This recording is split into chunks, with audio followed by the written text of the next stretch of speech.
ನೋಡಿ, ಮಂಡ್ಯದಲ್ಲಿ ಈ ಬಾರಿ ಕಾಂಗ್ರೆಸ್ ಅಭ್ಯರ್ಥಿ 1 ಲಕ್ಷಕ್ಕೂ ಹೆಚ್ಚು ಅಂತರದಿಂದ ಗೆಲ್ತಾರೆ.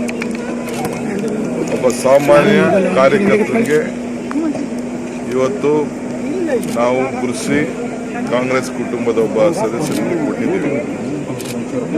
ಮಂಡ್ಯ ಜನ ಬಹಳ ಬುದ್ಧಿವಂತಿದ್ದಾರೆ, ಪ್ರಜ್ಞಾವಂತಿದ್ದಾರೆ. ಇತಿಹಾಸ ಹೊಸದಾಗಿ ಸೃಷ್ಟಿ ಆಗ್ತಾ ಇದೆ.